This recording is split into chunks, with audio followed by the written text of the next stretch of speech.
Testing.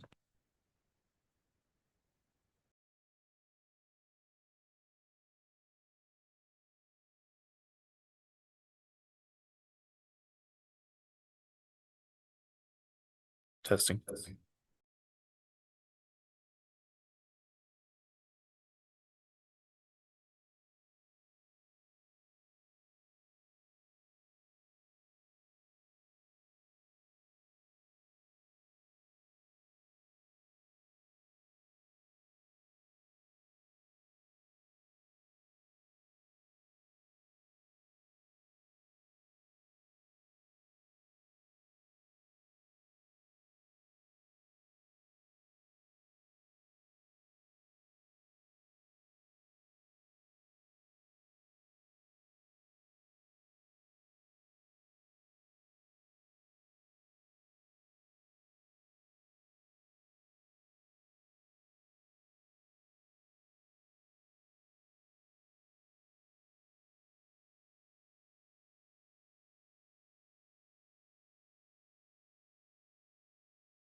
Then I'll be going there. Hi, Eric. There we go.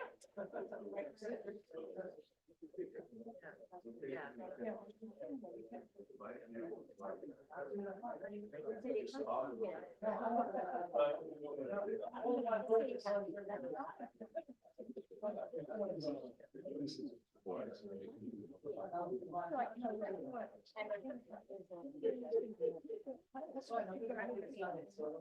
yeah.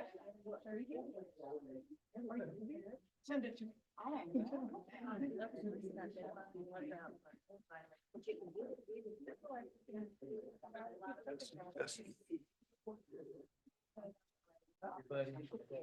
Ready over here?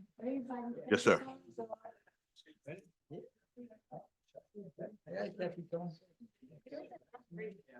Okay. Good evening, everybody. Welcome to the Agenda City Commission Workshop for Thursday, July 2nd, 2026. Madam Clerk, would you call the roll, please? Commissioner Plout, Here. Commissioner Preston, Here. Commissioner Shinetsky, Here. Vice Mayor Hudak, Here. Mayor Drosky. Here. If everyone would please stand for a moment of silence and the Pledge of Allegiance to be led by Commissioner Preston.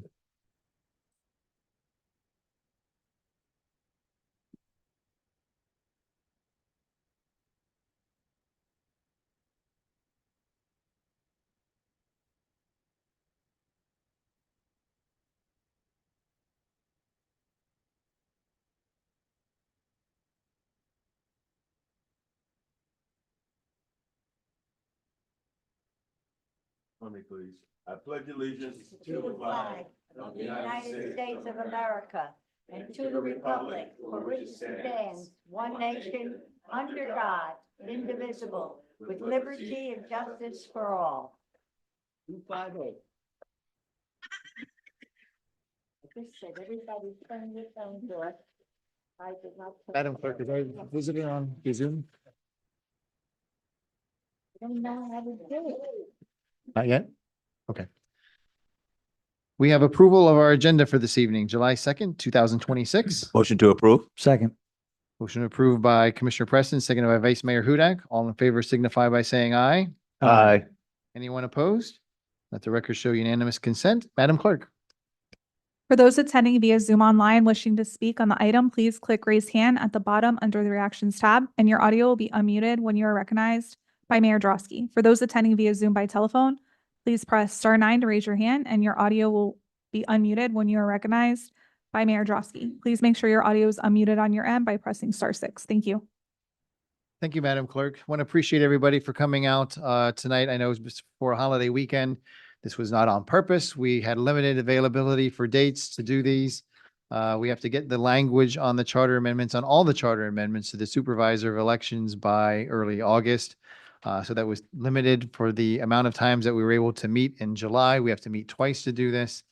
So just to make sure, because there's other dates that other boards are using the commission chambers and other holidays. So we were very limited on the dates and other people's schedules. So tonight was the first night that we're having. If you were at the last commission meeting, we bifurcated the charter amendments more than half, but half time wise will probably be tonight. The other half will be on Monday night, July 6th.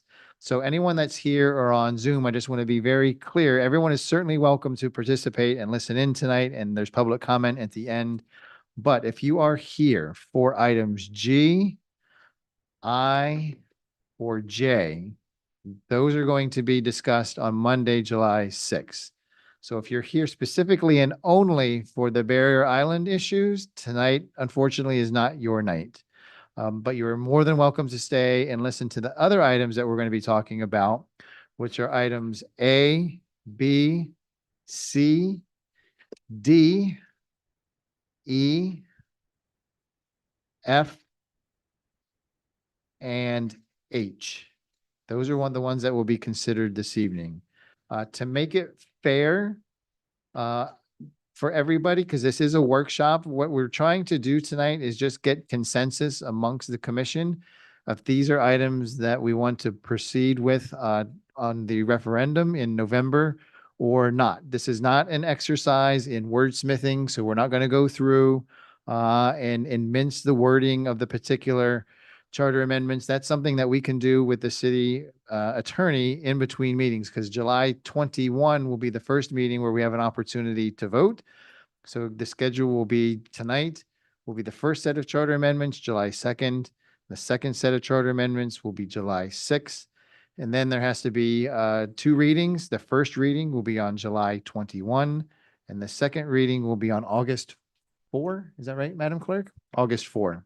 So there's 4 opportunities to participate in this process. Tonight is not the only night for the public. This is a workshop. It's different than a commission meeting. So you have the opportunity to speak at the end for 3 minutes. There's not 3 minutes per item, 3 minutes at the end for all of the amendments. And again, it's your public comment, your feedback to us. It's not questions and answers. We don't have the ability to answer questions, but you're more than welcome to reach out to any of us in the intervening period to ask your questions or go over your concerns. That's what we're here for. So to keep it fair and so that there's no favoritism in the process, we're going to start with A and just go in the voting order.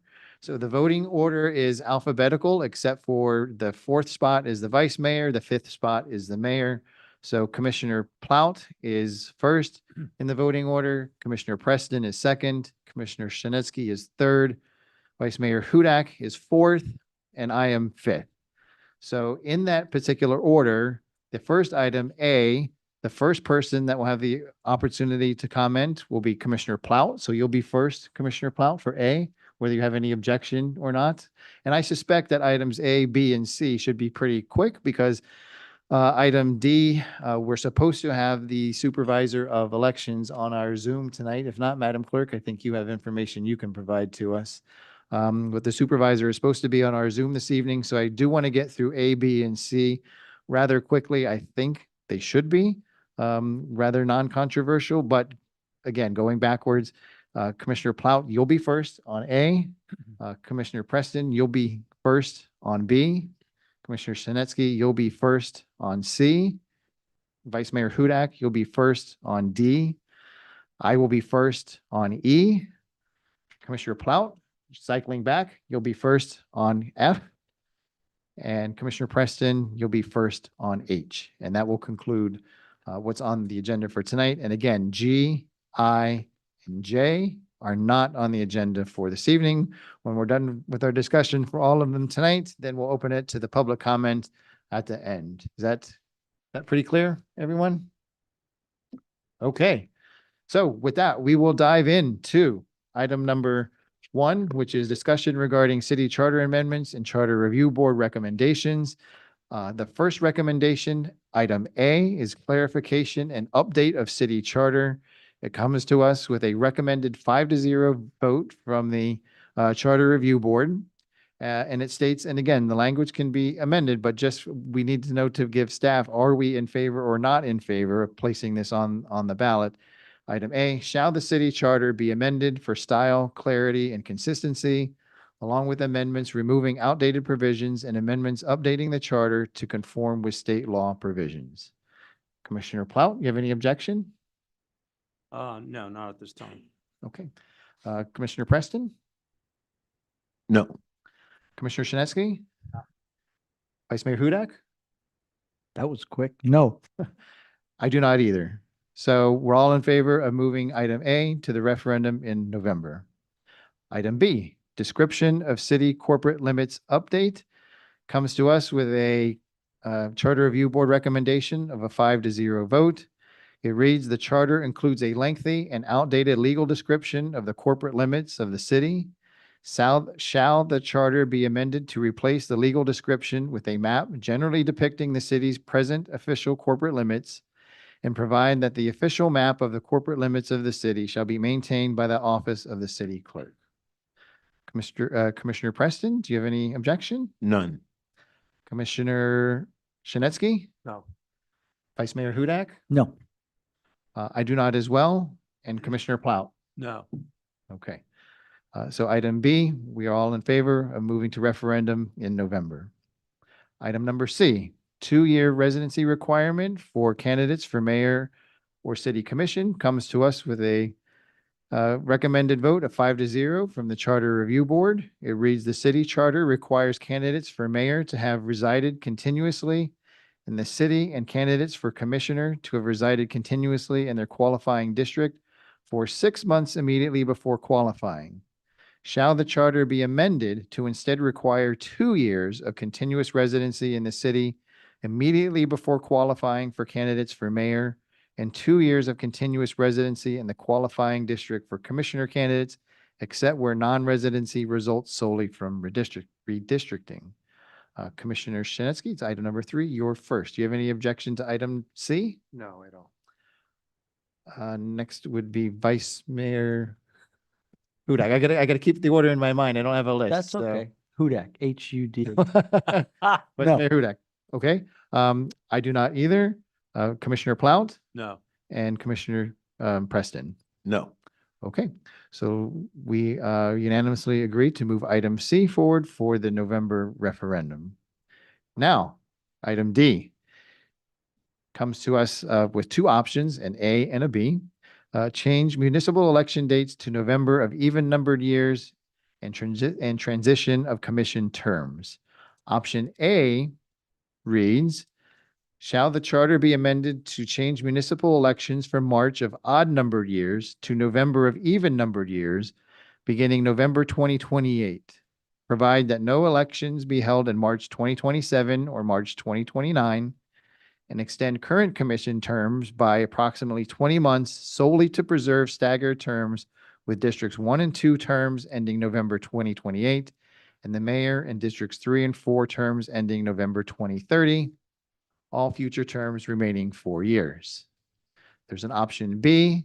That was the one that was voted upon by the Charter Review Board with a 4-1 vote, which reads, same title, but shall the charter be amended to change municipal elections from March of odd numbered years to November of even numbered years, beginning November 2030, resulting in an approximately 4-month reduction to the terms of the commissioners elected in the March 2027 and March 2029 elections, with districts 1 and 2 terms ending November 2030, and the mayor in districts 3 and 4 terms ending November 2032, with all future terms remaining 4 years. Commissioner Hudak, this is yours to start. Congratulations. Yeah, I was gonna say, no.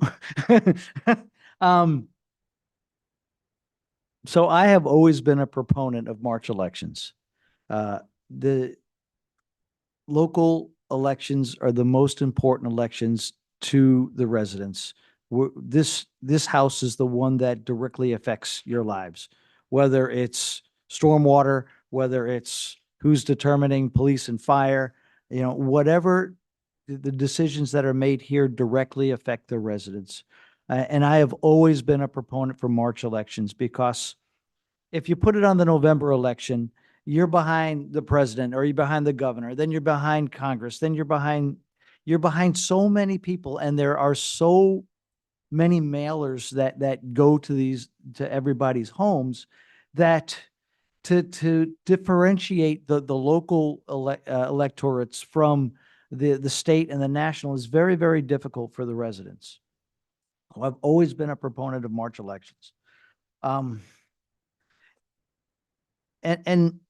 I've looked back at some of the numbers. So when I was first elected, it was 2019, I represent about 23,000 residents, and less than 1,840 voted. That's 8%. My second election, which was in 2023, less than 1,650 people voted. I represent 23,000 people, and only 1,600 of them voted. Conversely, in the November 24 presidential election, 65% of the Deerfield Beach residents actually voted. So as much as I want March elections, because I believe they're that important, it just seems that there's a lot of voter apathy. And I don't think it's exclusive to the city of Deerfield Beach. I know a lot of the cities have moved their elections.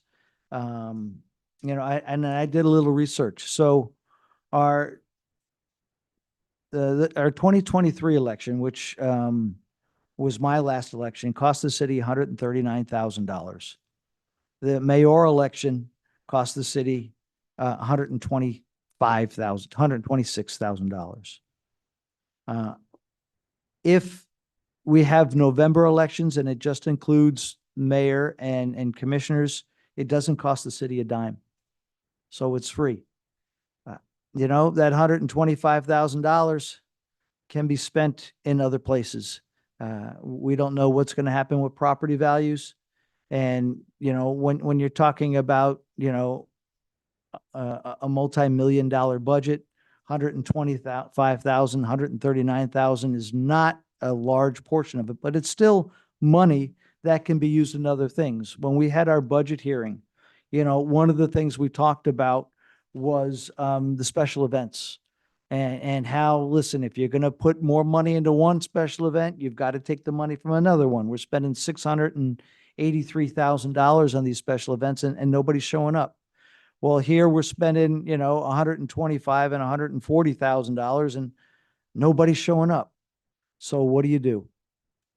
I am open to a change to November. I don't think it should wait until November 30, though. That's 4 years away, 4.5 years away.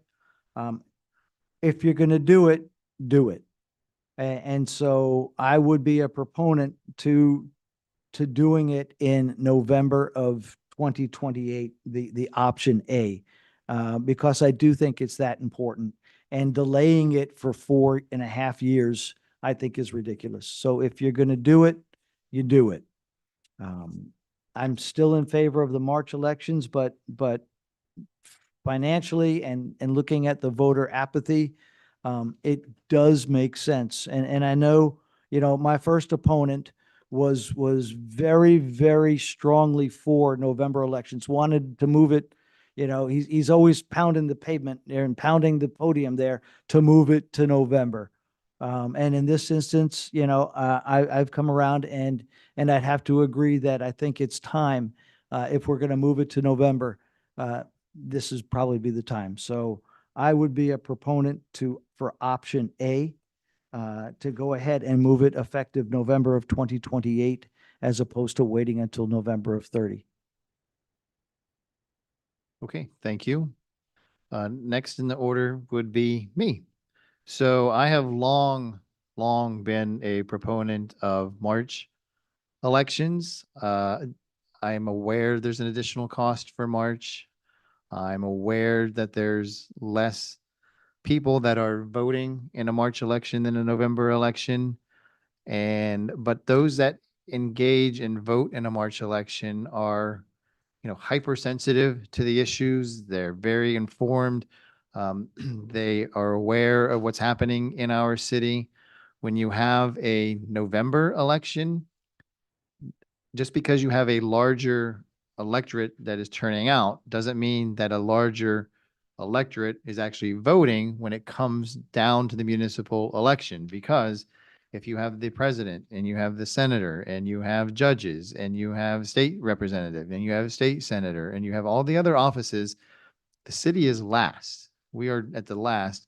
So the data will show that the number of people that come in and vote at the top of the ballot is much higher than those that vote down ballot, as they call it. In fact, you'd be shocked at the number of people that come in and vote for president and leave and vote for nothing else. So moving it to November isn't necessarily the panacea that you think that it might be. In addition, November elections highly favor incumbents because when you have a March election, you are able to focus on the residents. It's the only election in town. So the residents are focused on your election. When you are in a November election, the voter attention is spread across many elections across the ballot. and you just don't get the traction that you would in March. So people are inclined to vote for the incumbent in a November election because they just don't have the opportunity, the time, or they don't care to do the research to find out who the other candidates are. And the candidates that are running have to cover a much wider and expensive base. So if you're going into a March election, the commissioner said that you may have, vice mayor, excuse me, said you may have 2,000 to 3,000 to 4,000 voters that you're concentrating on. Well, now if you're in a November election, you're going to expand the people that you have to reach out to probably maybe 20, 30,000, 40,000 voters that you're now reaching out to. So it is much, much more expensive for any candidate to run in a November election. And in addition, there's early voting as well. So there's opportunities that take away from campaigning that you would otherwise have. So there's pros and cons to both. The pros to the November election, as the vice mayor correctly points out, is one, there's a huge cost savings factor to this. And I was hoping the supervisor of elections would be on this evening. I don't think he is. So Madam Clerk, you're going to have to do the heavy lifting for us tonight with the information that you have. But there is a significant cost savings to moving elections to November. And you do, like I said, you do reach a much larger audience in November than you do for March. And I've always thought that having the only show in town was the way to do it, to have the residents' attention and for them to focus on the election. And if they don't vote, that's on them. It's not on you. You as the candidate or you as the elected official, you've done everything that you can to get the word out. If people choose not to vote because they're apathetic or don't want to, or for whatever the reason may be, that's on the voter. That's not on the process itself. There is a side issue to this that is a result of moving the elections from March to November, that the terms of the elected officials would be increased. That side effect is that just comes with the process. I mean, it's just going to happen. Pembroke Pines is going through this exact same process that we are right now to move their elections from March to November. They just happen to have their current elections in even numbered years. So to move their elections, they would only have, move it from March to November of the same year. Their commissioners would get an 8-month extension because their elections are already in even numbered years. Because we are in odd number years, moving it from March to November is that 8 months plus the 12 months to get us to the even numbered year. So it would be approximately a 20-month extension. It's a one-time extension. You either want November elections or you don't. I don't know how we get around that, to be honest with you. So in the past, I have voted on or issues to send to the ballot on charter related issues. So issues that relate to our charter, I've always thought that the best people to make up the decision is the voters, not the commission. Those that are non-charter items, for example, the public safety transition, which is not in our charter, is best left to the commission. That's why you vote for us to make those tough decisions. And our budget, those are the important decisions that we make up here. But the two that I can recall charter related issues that have come up during my term in office was a proposal to extend commission terms to 3 terms.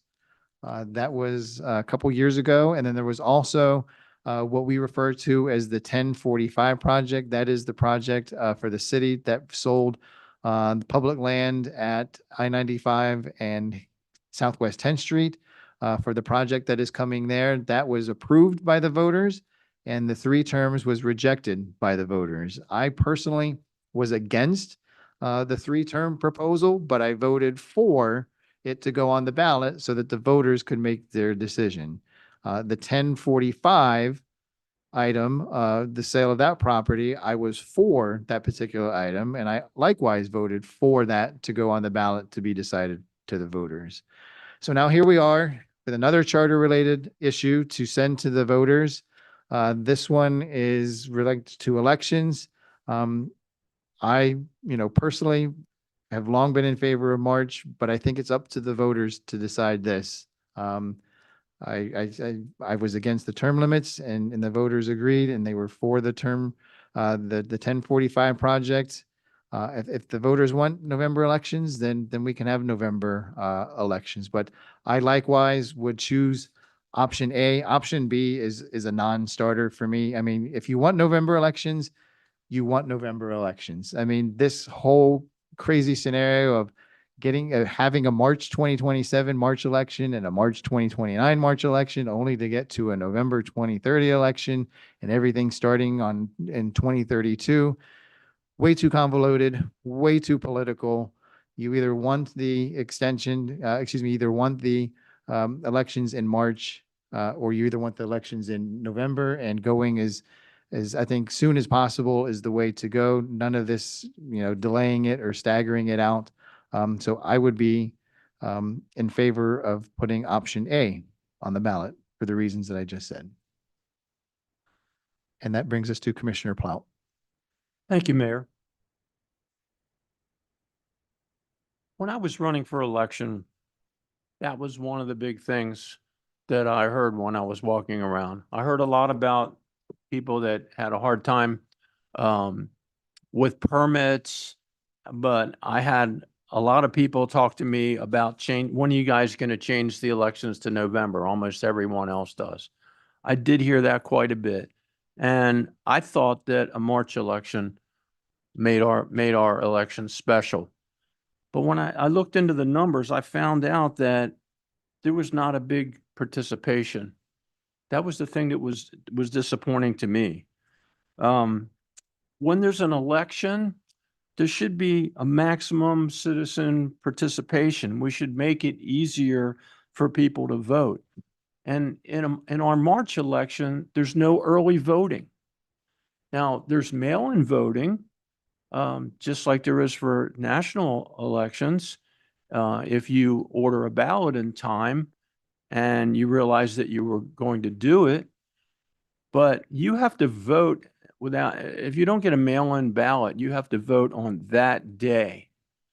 A lot of people that I spoke to, because see, I had a campaign where there were so many people that were going to help me, but when I got 5,000 door hangers to put around, I was the only one going out there. Okay. So, and I'm glad I was. It took me a couple of months to I had 5,000 hangers that I ordered, and I think I had 500 or 600 left over. I mapped out the city. I walked the neighborhoods, and it was the best thing that I ever did, because I got to meet so many different people. And one of the other things that I heard from those people were, how do I vote for you? Even the 3 or 4 people that live close to my house was like, that's great. Sure, I'll vote for you. Oh, gosh, we've known you for years, Tom. How do I vote? Where do I go? Well, you go to the same place that you vote for but when? Oh, on the presidential election, they didn't know where to go. They didn't know, it was kind of disappointing, because I was running for office. So of course I had everything memorized. I knew exactly when the election was, and we had our own elections and all that. So there was a big disconnect about our elections. And I do remember that every 10 years we adjust all the districts. So we have 4 districts here in the city, and they're adjusted for population. And a year before I came into office, that 10-year period was up. And so there was a discussion. They hired somebody that went and looked at what the current population in Deerfield Beach was, and they presented a couple of different options how to draw the lines to create 4 districts that would have equal people in each district, because the mayor is elected at large, and so you can't have all the people in one district. It wouldn't be fair.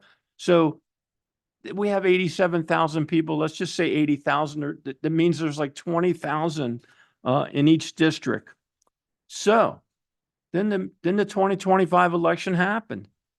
And the next day I went on, and I did this to refresh myself because it's been 15 months, but there's 55,000 registered voters in this city.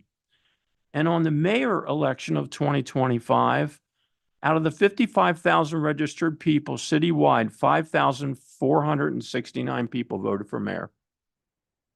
That is 9.7%.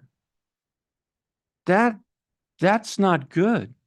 But in my district, which I think is a little less in tune with things that are happening downtown here or on the beach, out of the theoretically 20,000 people out there, and I don't know how many in my district are registered to vote, but you look at 20,000 people, 1,151 people voted. So that is not citizen participation. And then we were interviewed by so many different people. And when the Women's Club interviewed us, I had 3 or 4 people ask me how I felt about moving the elections. And I kind of said the wrong thing. I said, well, I think our elections are special. And boy, did I got some weird looks. People were not happy with that. So over this period of time, I started having feelings that this might be the only way really to get more people to vote. So then I heard that the supervisor of elections actually sent a letter to the cities that were not participating in November elections. And he urged the cities to do that. And he said that he would not charge a city to list a commission candidate. So that is a big savings, and I'm all about the money. So I'm looking at this, and approximately if we would have an election in March of 27, it would cost approximately $65,000 or so based on previous elections to run that election. Plus, you have to have security at all the polls. To have a March 29 election, there's 3 candidates. There's more polls that are open. It's going to be somewhere in the area of 140 or 150,000 plus security, and security, as we know, is pretty expensive. So you add those numbers up, that is a lot of money to spend. And I am in favor of option 1. And the biggest reason I am is because we're going to have more participation and we're going to save the city money. So if it's a great idea to do it, why do you wait to the next decade to do it? I even saw something on Facebook today where they said, well, let's have extended terms for 2027 and 2029, and we'll align it in 2032. Everybody has an idea, but you know what? That idea wasn't part of the city charter review board's idea. But I am in favor of option A, because if you're going to move the elections, you're going to do it now. You're going to save the city money, and everything else is playing politics. Thank you, Mayor. Thank you. Next would be Commissioner Preston. Thank you, Mayor. I've listened to my colleagues and they have made some very interesting points. And there are pros and cons on either side. But, you know, everything is not about money. I'm in favor of March elections, and here's why I am. It forces the candidates, whoever may be running, to be aggressive, because they know that municipal elections, the turnout is low. It forces them to be a better candidate. What do you want? Do you want to have the numbers reflect something that's not real? Okay, you're going to get a higher turnout because it's a presidential election. But what about the quality of the candidate? Hey, who are you voting for? Yeah, I heard that this guy, you don't have to do any homework. Even though the turnout is low in March, it forces the residents to do homework. So those 1,600 people that vote, or those very few people that vote, it's important that that happens, because those are the people that's going to really care about what's going on in the city and hold that guy or hold that person accountable. The candidates themselves can they're not going to engage the public like they need to. Because the turnout is low, it forces now the candidates to work hard, to go out and engage the public and fight for every vote because there's not a lot of them. And that lets you know a lot about that person's heart, about what their commitment, their passion to what they do. If you have, let's say you improve the numbers by 30%, I mean, turnout, and everybody says, geez, look, it went up. What does that mean? What does it mean other than that percentile went up? Does it mean you got more of a commitment from that candidate? I would presuppose that it doesn't mean what you want it to mean. And the cost would be greater if we don't do that. A lot of times we bring up cost and cost and cost. Listen, it would be an interesting figure to know exactly what the cost of all of our parks are. Starting with Sullivan Park, going all the way. What's that cost? You don't get one return on the money. Not one, not one. What are you getting back? You're paying all that money into parks. What are you getting back?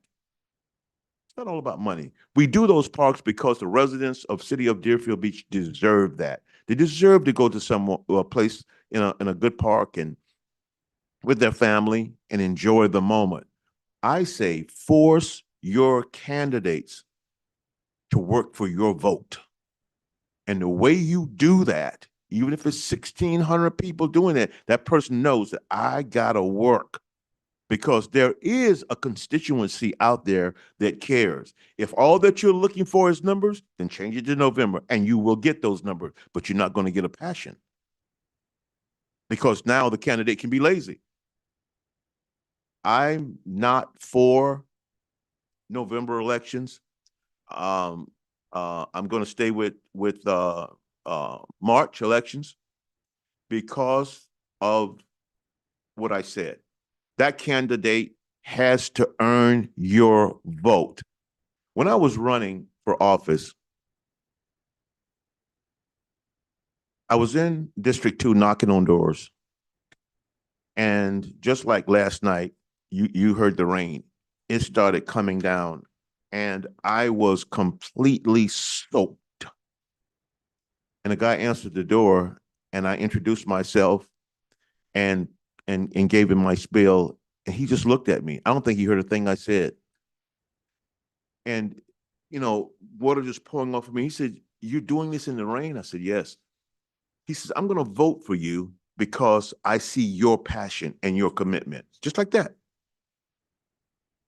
So I don't think you get that. If all that you want is numbers, change it to November and you will get those numbers. Now, are you going to be happy? I think not. So we are unique with the March election. It costs the city. That cost is greater when you get people in there just by a percentile of numbers.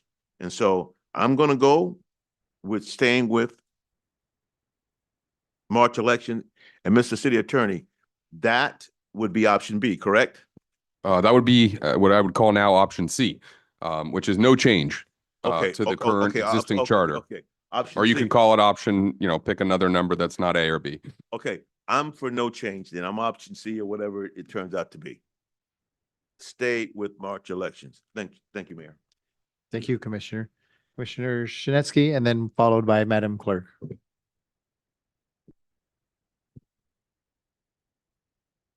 I'm in favor of staying with March elections, and let me tell you why. I'm going to read a list of what a November election entails. President and Vice President of the United States, U.S. Senator, you're a congressperson, Governor of the state, Lieutenant Governor of the state, Attorney General, Chief Financial Officer of the state, Commissioner of Agriculture, State Senator, State Representative, State Attorney General, Public Defender, Board of County Commissioner, Board of Election Commissioner, School Board, Justice of the Supreme Court of Florida, Judge from District Court of Appeals, Circuit Judges, County Court Judges.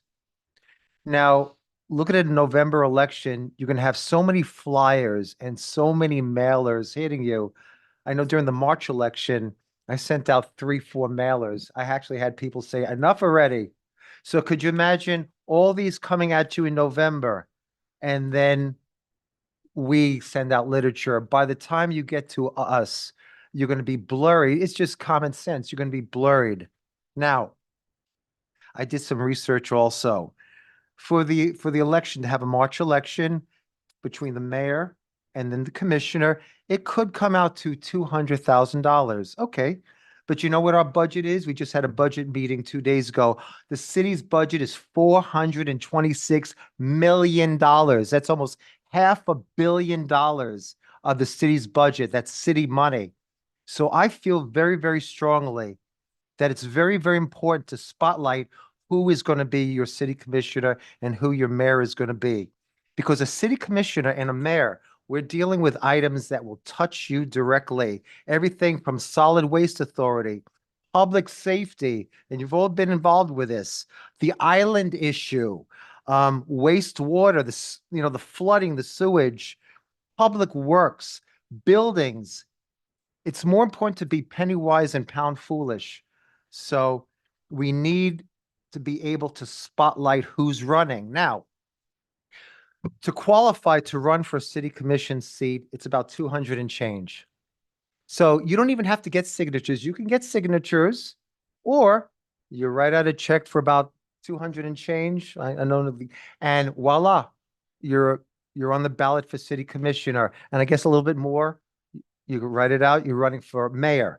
Now, what I've noticed is in the last few elections, we've had some, and I'm going to be very nice, some fringe candidates. That's a nice word, fringe candidates. But I saw candidates, and we're aware of this, that really didn't even know their district, that were just doing this as a lark. Somebody they know that was involved in a very close election to me, and I'll be honest with you, was asked, why are you running? And this person said, it's a nice way to meet girls, women. Actually said that, had the money, had the time, and and did very, very credible, was a very good opponent, but really didn't know the district at all, didn't know anything about the district at all, was just doing this as a lark.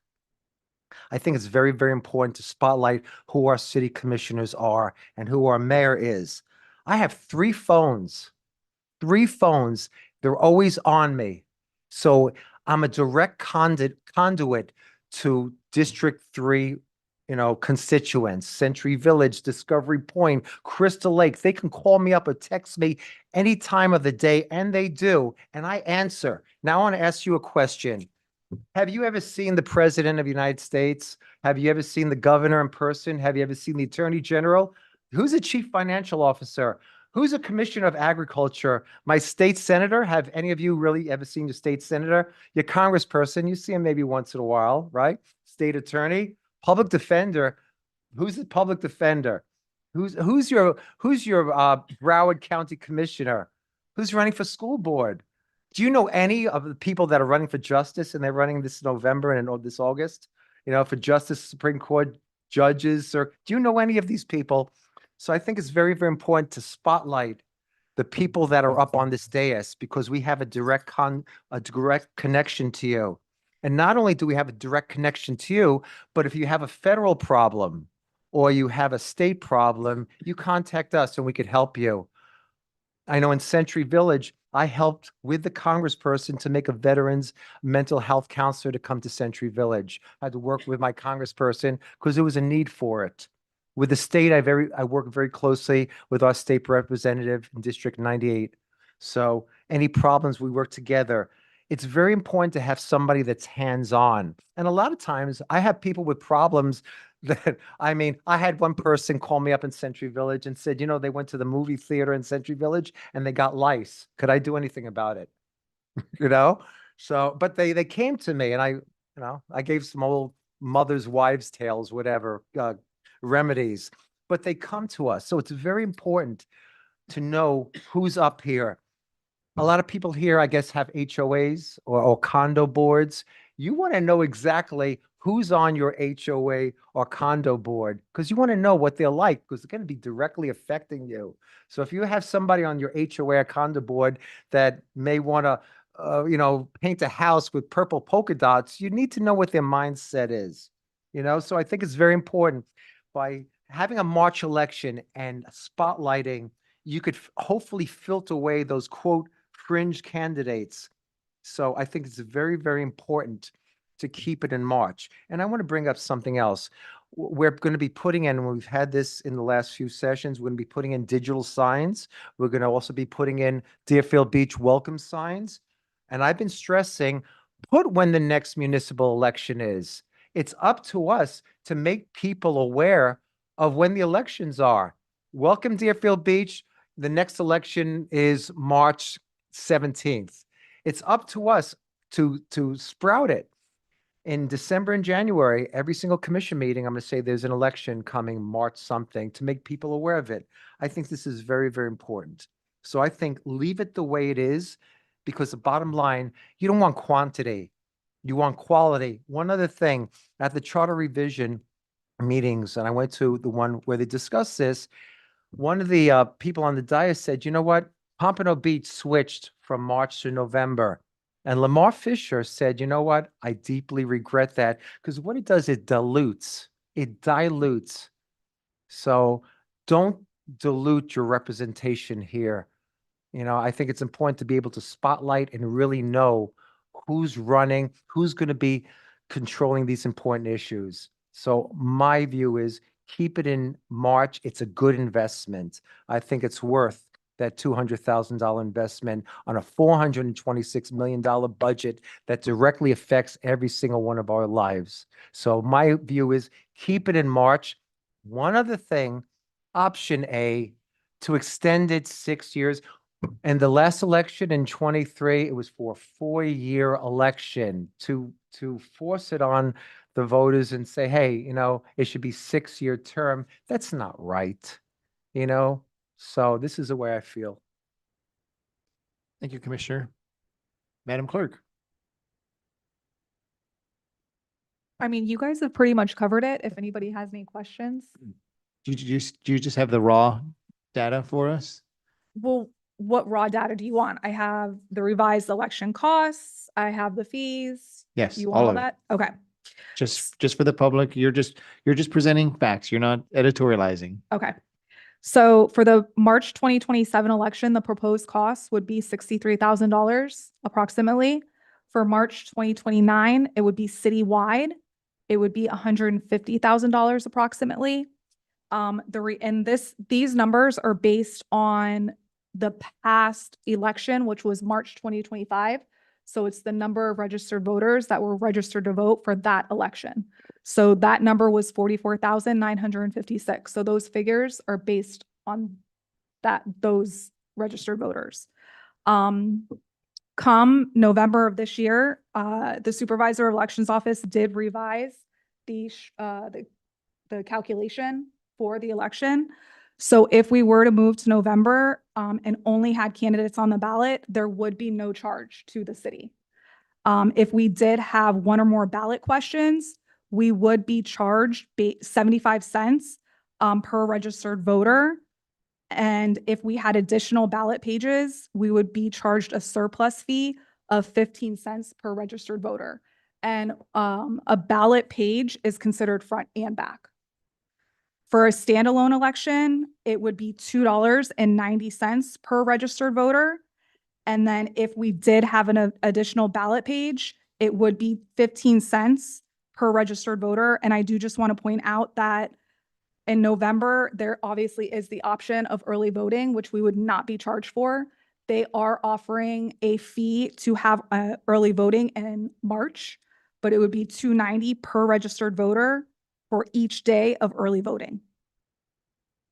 And any other questions, I'm available. Okay. Commissioner Hudak, you have your light on. Did you want to speak again? Yes, I did. Because I'm trying to get a procedure here. So if I let you, I'm going to have to probably let everyone, which is fine. So Well, I just want to make I sure do that wanna speak that we have a procedure. So this was your item, so you can go first. Not everyone has to speak, but we'll make the round again. I think we all would, would prefer a March election based on all of our comments. But the reason we're here is to decide if we want the voters to decide if they want to keep it a March election or if they want to move it to a November election. And from what I see, there's at least 5 votes when the ballot, if the ballot comes out of no, but there are 87,000 residents who haven't had a voice. And, one of the reasons I brought up the idea of having a charter review after 23 years is because the people haven't had a voice in 23 years on our charter. So what we're asking, or what the charter review is asking, is do the residents have a right to decide if the elections should be changed? I would like to keep it in March. It's obvious you want to keep it in March. It's obvious you want to keep it in March. It's obvious you want to keep it in March. But I think the charter review is saying, hey, the residents are the ones who should have this opportunity that they haven't had in 23 years to decide, do they want to keep it in March? And then it's going to be our task is to educate them, should something go on the ballot, of why leaving it where it's at is the right thing to do. But I think it's important that we give the residents a voice and an opportunity on this subject to make a decision if they want to keep it in March or if they want to move it in November. We're just going to go in the same order as last time. So I would be next. And yes, I concur. I think the residents need to make the final decision on this. On a charter issue, the residents need to have their voices heard, whether they want to move this to November or not. They may choose not to. Just because it goes on the ballot doesn't mean that it's going to get approved. So I think that they have to have the opportunity. As with the 3 terms, I was not personally for it, but I thought because it was a charter issue, the residents needed to decide. And that's kind of my same logic here, is although I may not be personally in favor of it, I think the residents need to decide. It's an option that is too big for the commission to decide. It's something that all 87,000 residents need the opportunity to at least have the opportunity to have their voice heard and decide whether they want to make that change or not. And that's why I am in favor of option A on this particular item. Commissioner Plout, do you have anything further? Thank you, Mayor. I do. The Charter Review Board met every month for a year, and to finish up their business, met twice a month, the last month or two. And to stay with the March election the way we have it now means for this particular issue, they met for nothing. Staying with the March election denies the people here their right to choose by voting, because there will be no referendum for them to vote on. So if they don't like the way the referendum is worded and what the consequences are, then they'll vote against it. And so this option C, that is not an option that was given to us tonight. It's not an option that the Charter Review Board chose. I'm still going to stick with my original supposition. I would like to vote for option A when it comes to time, but we're denying the people the right to actually choose, which is what this is all about. So we have to have a referendum one way or another. And that's all I have to say, Mayor. Thank you. Commissioner Preston. You gonna say something? Is it okay? I just wanted to point out for the commissioner and the entire commission that, option C wasn't presented, but all of these recommendations are just that. They're recommendations to the city commission. They are non-binding. And it's up to you whether to put one, all of them, or none of them on the ballot. And you all will ultimately approve what goes on the ballot. So I just want to make that clear, and that applies to each one of these items. So on each one of these items, you have an option to decide not to put on the ballot. Thank you. Commissioner Plaut, I disagree with your assessment in that if the Charter Review Board, they met and, unless we move this forward to the public, then they met for nothing. No, they came forward in good gesture to say, this is what we think would work. The commission can agree or disagree. There's a multiplicity of things on these sheets here that we could agree or we disagree. Doesn't mean that they did anything in vain or, that we weren't listening. Just means that we didn't think that it should be placed on the ballot. And what we do vote on, and that's why these people are here, because they know that we are in a position to say this couldn't go on the ballot, and this don't need to go on the ballot. And a lot of the people that are coming out to these things don't want us to put anything on the ballot. How about that? They're saying, don't put it on the ballot. So, so let me just tell you, it's not a thing where there's a consensus of let the people choose, because there's a certain percentile of the people are saying, I don't want people to be choosing how this is going to affect me. Okay, so my thing is what I was saying, and I agree with all of my colleagues. All of you guys are making great points. But Commissioner Shinetsky, is 100% right. I'm just telling you that you will see an uptick in the numbers. You will definitely get what you want when you say, okay, look at the amount of people that participated. But I again ask the question, what does that mean? What does it mean? Other than, how did that come about? And I'm going to tell you, a lot of people are going to end up going with what their neighbors say. You don't have to do any homework. You just don't have to do any homework. But the way that it is now, you have those candidates that will come out in March. They are trying to get your attention. You are special. Okay? And if you leave it like it is, they're going to have to fight for your vote. If there is 10 people that vote, they got to fight for those 10 votes. Okay, the large percentile of numbers is irrelevant. What you want is people that, that is going to care about the job and get the job done for you. The other side of that is that the municipal elections in Boca Raton and Pompano Beach and Delray, all of them are low turnout. And do you want to be in a position where your commissioner doesn't count? You don't even know his name? No. I just think that the position ought to be, at least my position is that you are in a unique voter of Deerfield Beach, residents of Deerfield Beach. You're in a unique situation because everybody here is accountable to you, and you know each and every one of us. You go to November elections and you're going to lose some control over that process. It's just going to be about numbers. And the big thing, money. We saved your money. What'd you get for it? What'd you get for it? Are you happy?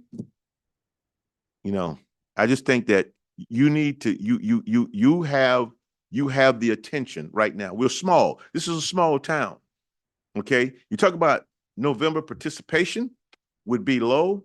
I'm sorry, the participation be high. I can actually make an argument that we're in your November election, the participation can even be lower. It can actually be lower. So think about it. Think about that. It's not always about numbers, and neither is the game is all about money. Once you fall into that trap, nothing else counts. And I just don't think that that's healthy for our city. Thank you, Commissioner. Commissioner Shinetsky? Sure. The charter revision, it's an advisory board, and like my colleague said, it was an advisory board to stimulate discussion on something that wasn't talked about. The charter wasn't discussed in 24 years. So they got a discussion going. That's all it is. It's an advisory board. They gave recommendations. They got the discussion going, just like we have other advisory boards. They advise us, they discuss the points, and then they bring it to us. And as my esteemed colleague, Vice Mayor has said, we're elected to make the tough decisions. So what I'm asking my colleagues is, don't be afraid to do what you feel is right. We were elected to make these decisions. the public safety fight was going on for over a year. And it was tough, but we were elected to make the tough decisions on that, and we did. Same thing with the lean budget to cut budget items. We're elected to make those tough decisions. So same thing here. We have a hindsight, city commissioners, that nobody else has. I'm 63 years old. I've been living in this city for 25 years. I've been coming to city commission meetings in the same seats that you are for about 5, 6 years. But once I got here and I saw it from the other side, it's totally different. So I think you really need to know what you're voting for and who you're voting for. I've had people contact me that they say, Commissioner, I need help. Do something, please. So I take that very, very seriously. And I want to make sure that whoever represents District 1, District 2, District 3, or District 4 has the right intent, has the right character, has a full control of the issues of what's out there. So I think it's very important to leave it in March so that we could be spotlighted, so that the people can make the best decision they can and, not be diluted or shielded with the November election, because that's what will happen. There are just too many candidates. There'll be too many missed opportunities. People would not be able to hear what they're really saying, and that could be critical for the city. So my feeling is keep it the way it is in November. And I also want to bring up one other thing. It's already less than a year to the next election cycle. I know for a fact that several candidates, even a candidate out here, has already applied, has already opened up, has already strategized.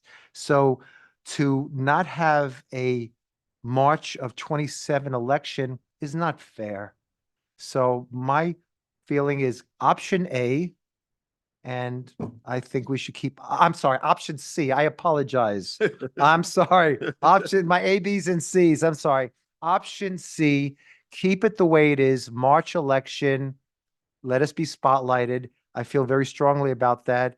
And I'm saying to my fellow commissioners, do what you feel is right. If you feel that a March election is right and we have the hindsight, then go with your gut and do that. That's the way I feel. Thank you, Commissioner. I appreciate all the comments up here. Every one of you gentlemen came prepared tonight. Did your research, did your homework. Nobody is right or wrong. Everybody had great points to make, and I appreciate the discussion on it. But Mr. City Attorney, it appears that there's majority consensus to advance option A at this time. So that's what we'll be voting on come July 21. Understood. Okay. Next is item E. This comes to us with a 5-0 vote from the Charter Review Board. It's titled Minimum Notice for Calling a Special City Commission Meeting.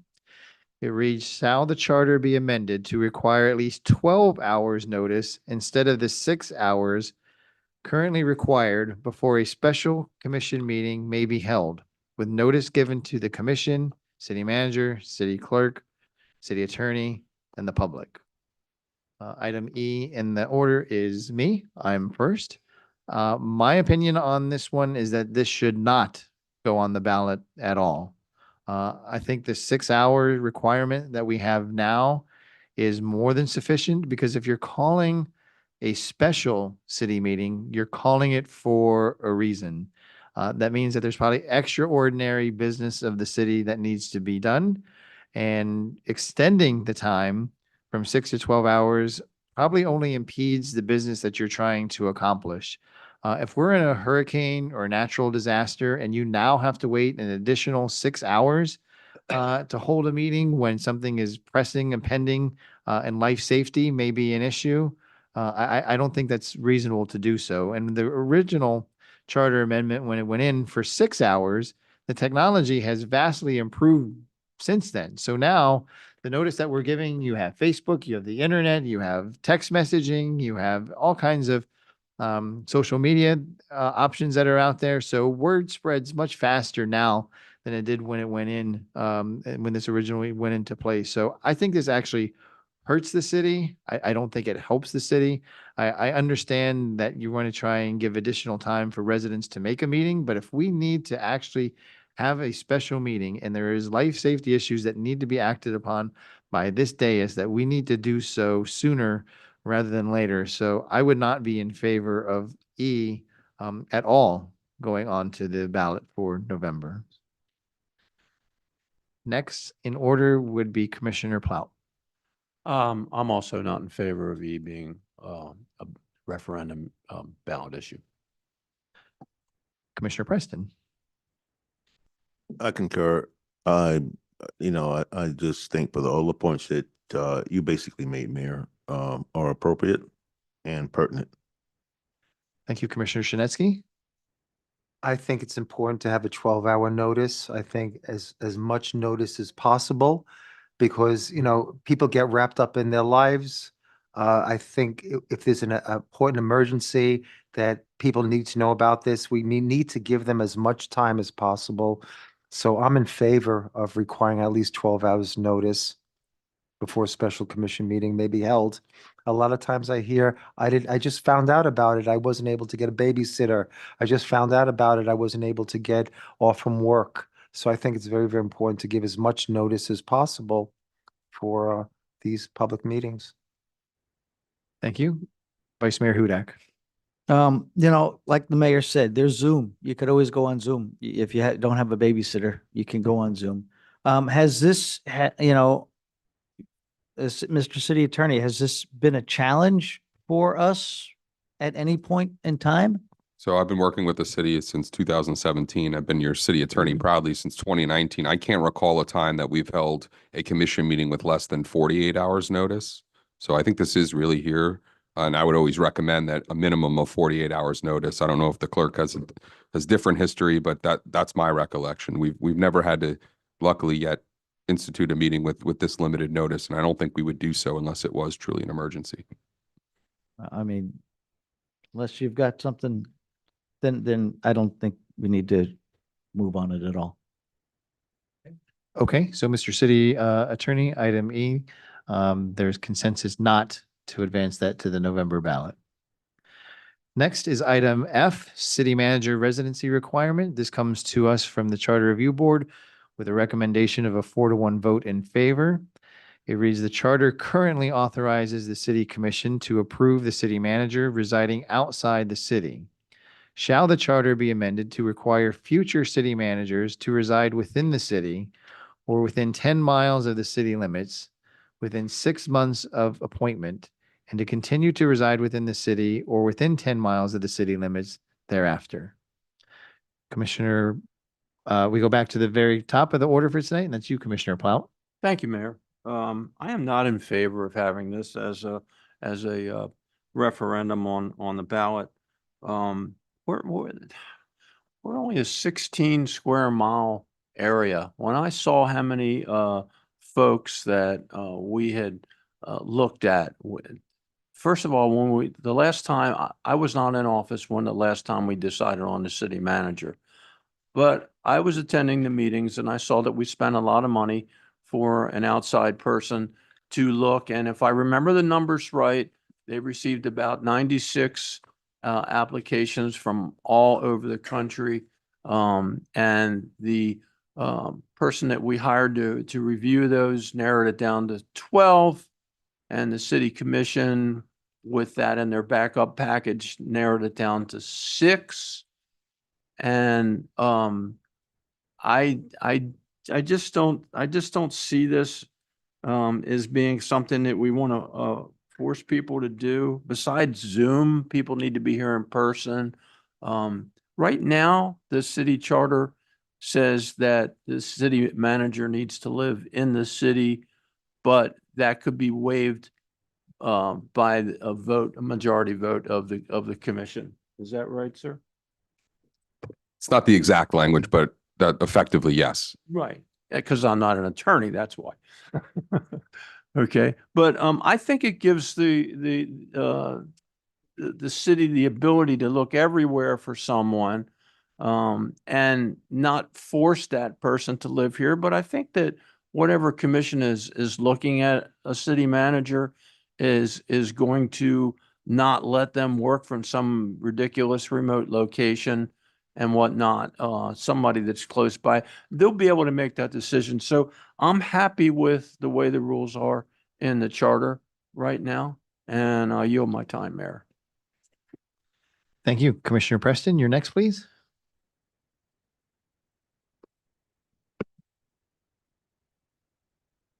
There was a stipulation years back that the city manager lived within the limits, and the commission took that away.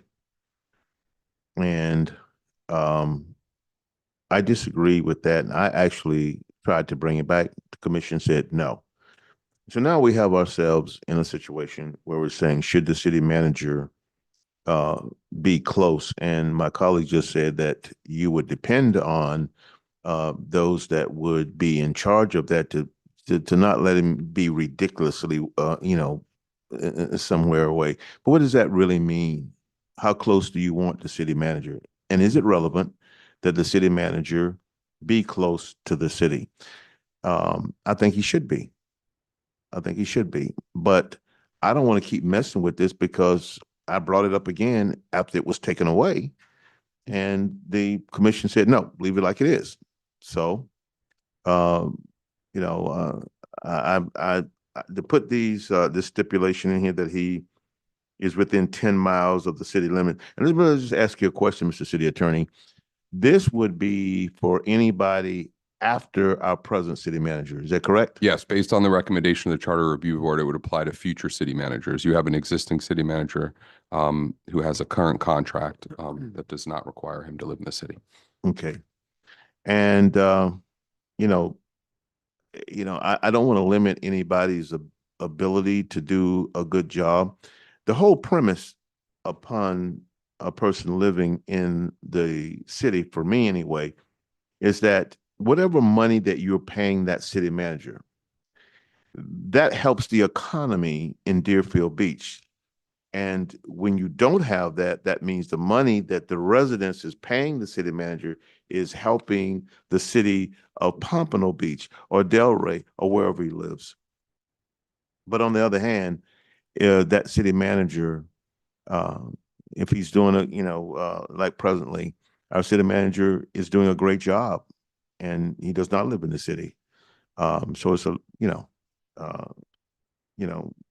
do you want him to live 10 miles within the city limits and within 6 months of an appointment that take place? I'm actually now, being that I didn't agree with it first, because I don't want to keep messing with this, I'm for like leaving it the way it is.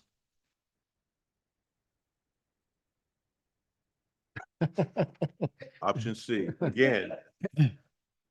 Heather, don't be laughing over there. Commissioner Shinetsky, you're next. Sure. My feeling is, I feel it's very, very critical for the city manager to live in the city, not even 10 miles away. I mean, 10 miles away is Tamarack. 10 miles away is Delray Beach. Those cities are totally different than Deerfield Beach. I want a city manager that walks the city. I want a city manager that walks the neighborhoods, that is in Deerfield Beach, if he can, 7 days a week. We're doing a 62% personnel increase. We're going from about 500 and change to about 830 something. That's a 62% increase. City manager, you don't understand the importance. The city manager is in charge of the operation of the city. We're going to be getting a new public safety, police, fire, first responders, and the city manager is going to be in charge. So the importance of a city manager is so critical. I want a city manager, my feeling is, that doesn't say, all right, have a nice weekend. I'm going back somewhere else, and have a nice weekend. I'll see you Monday. I want a city manager when there's an emergency, a hurricane, a flood. We had a flood in October, a horrible flood, a torrential rainstorm, almost 10 inches. I want to make sure that manager is there immediately. When I called up one of the other cities, they said that they had boots on the ground that night. I don't want a city manager that says, well, I'll see you Monday. I'll be in tomorrow. I want a city manager that is right there in the city. Where I live in Century Village, we're going to have for 7 years construction, Southwest 10th Street. I mean, major construction. When I go out of Century Village to go to work, I mean, there's going to be traffic problems. There may be accidents. I want a city manager that feels the same thing, experiences the same thing that an elected official of their district is going through. So I think it's very, very critical that the city manager live in the city, not even 10 miles. I want to bring up one last thing. I don't know if you ever hear of Green Bay Packers, Green Bay. It's a small city. It's also about 100,000. One of the greatest coaches, Vince Lombardi, he had never, ever lived in the Midwest. Well, he worked and lived in Brooklyn, New Jersey, West Point, and then he was assistant coach for the New York Giants in Manhattan when they were in Manhattan. When he got an offer to coach in Green Bay, he's like, where is that? But he moved his whole family, had 2 small children. He moved his whole family to Green Bay, Wisconsin, and he totally transformed that city and the way they looked at themselves, the pride. So now 65 years from when he moved from Green Bay, because he went to another city and he passed away, unfortunately, he's still being honored. I went to Green Bay about 2 years ago. His house where he lived is like a shrine. It's a landmark. So I want a city manager that fully invests in the city, and I think it's critical.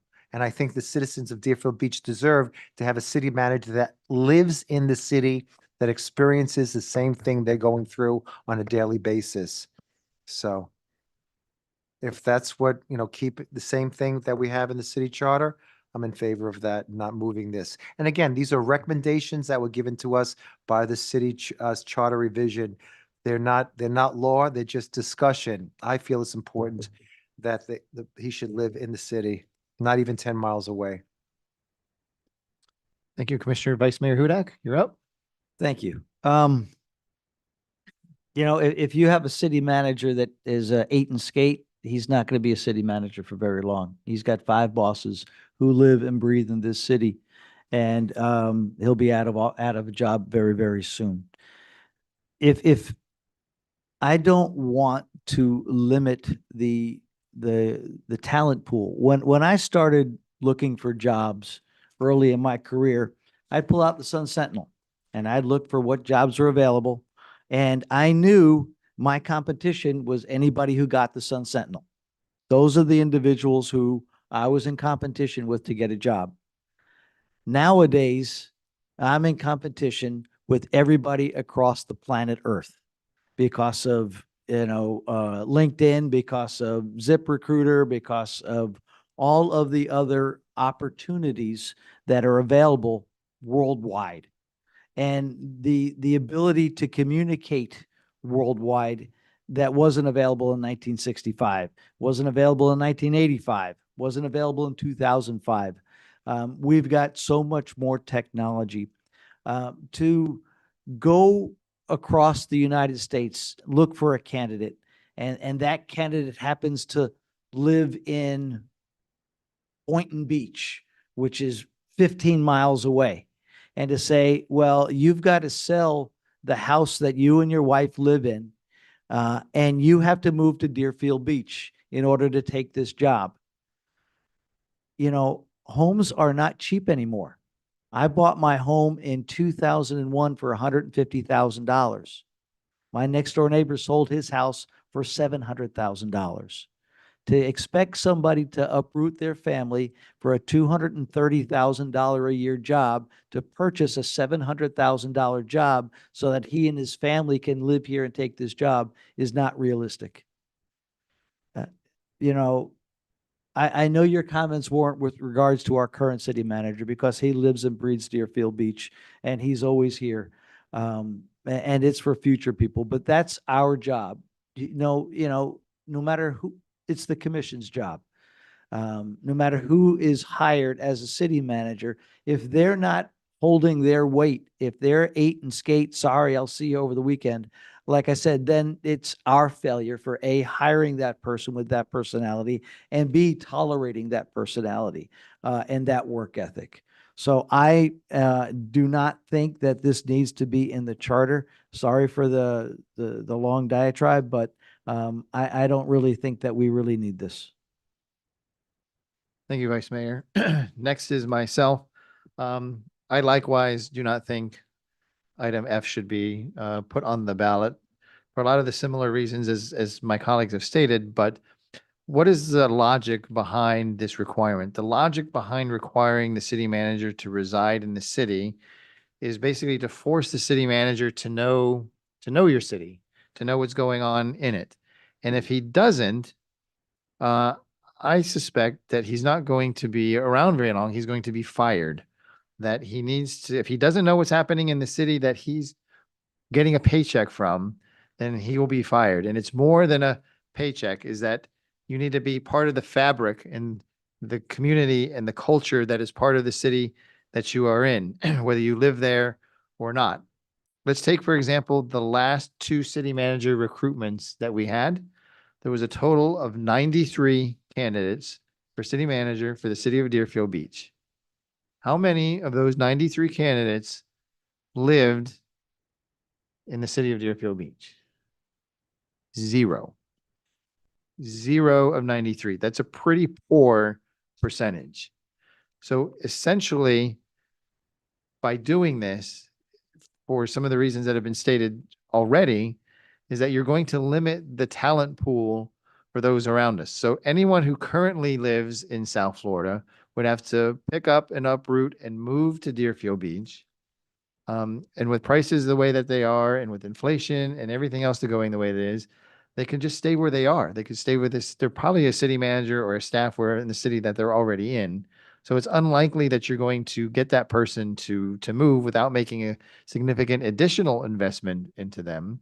So you've unintentionally, pardon me, you've unintentionally eliminated probably almost any candidate in the South Florida area that would want to apply to the city of Deerfield Beach with this residency requirement. So it's careful what you wish for. I think the intention behind this is admirable, but I think it's unintended consequences. That's, in my opinion, is because you're going to eliminate a lot of very well qualified people that otherwise would apply that won't apply because you're requiring them to live within 10 in the city or within 10 miles of it. But if they come here every day and they do their job, I don't think it really matters where they live, so long as they dedicate their job and their priorities to Deerfield Beach. And if they don't, they're not going to be around. Commissioner Shinesky, you have your light on, Yeah. but you are way in the minority on this one. Well, I just wanted to bring up a point. Again, feel very, very strongly that and I wasn't spotlighting anyone in particular, just feeling the way I feel. I feel it's very important that they live in the city. Want to bring that up again, because as you had said at the budget meeting, if someone wants to take a job because of the money or how it affects them financially, then they're really not for the city. Somebody should be going for this job because they really want to make a difference in the city. They really want to touch people's lives and make the city better, just like Vince Lombardi did in 1960. I don't care if it's 60 or 2026, people don't change. So I think it's very important for the city commissioner to live in the city. Again, if there's a catastrophe, which is what happened just several months ago, it was intense flooding. We need to have a city manager that lives in the city so that they could be aware of it, of what's going on. I think that's very, very critical. So that's the way I feel.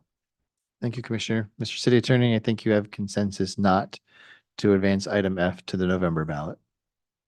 Next is, again, if you're here for items G, I, and J, that is our next meeting on July 6th. Those are not being considered this evening, which takes us to item H, which is a charter review board to convene every 7 years. It comes to us with the charter review board recommendation of 5-0 and reads as follows. Shall the charter be amended to require a charter review board to be appointed by the city commission in May 2032 and every 7 years thereafter, with the Charter Review Board consisting of 5 regular voting members and 5 alternate members appointed by the City Commission to review the charter and make non-binding recommendations to the commission regarding amendments to the charter. Next in our wheel this evening, we're starting with Commissioner Preston. Thank you, Mayor. When the whole idea of the charter review came up, it came from our vice mayor. And when he initially brought it up, I thought to myself, is that something that needed to be brought up? He was 100% right in his perception and his vision to be able to bring that forward to allow a discussion that we're having right now. And for the longest time, that had not taken place because there was no review board. So, now that we have done it, we need to have some consistency with it. I think every 7 years is appropriate. I'm for that. Things change over the years. It just does. And it's important that the people, the residents of the city of Deerfield Beach stay engaged to know what's going on in your city and to have a say in it and to understand it from now, 7 years from now, a lot of the things that we're talking about may end up being discussed again. And the thought process amongst the residents may change. And that would ensure that there's a constant visual, constant review going on that allows you, the residents, to stay engaged. So I'm for this every 7 years, and I vote yes. Commissioner Shinetsky, you're next. I like this as well, but I like to maybe make another option. Instead of 7 years, make it 6 years. And why? I think it's very important that when you have new commissioners, you have a new team, you have a new thought, new thoughts, new ways of thinking. I think 6 years is even better because the new commissioner will already have 2 years under their belt. The first year, you're feeling things out, you're getting your legs, you're understanding the process. But I think with an additional 2 years, which would make it 6 years, they already know how they're thinking. They have a feel of what the city's looking for, their constituents. So I'm in agreement with this. If there's any way that we could make it 6 years instead of 7 years. And I think it's very, very important to have a charter review because this way we can go through different issues and update it because things are always changing. The world is changing so fast. So I'd like to amend this to make it 6 years. Vice Mayor Hudak, you're next. Thank you very much. And thank you very much, Commissioner Preston. This was an extremely important thing. It had been 22 years since the charter had been reviewed. And we had 10 items that this charter commission, recommended we look at. And I think it's vitally important that we do it every 7 years. This isn't about the commission. It's not about the commissioner. This is about the public. This is about the residents and making sure that this city represents them, that the charter represents their wishes and their needs and their desires. To wait 22 years, I think, was a huge miss by this city. And I like the 7 years. I think 7 years is absolutely perfect timing. It really, for me, it's nothing about the commissioner or about the commission. It's about the residents. And 7 years, I think, is the perfect time frame. So I am in agreement with this one. Thank you, Vice Mayor. I'm next.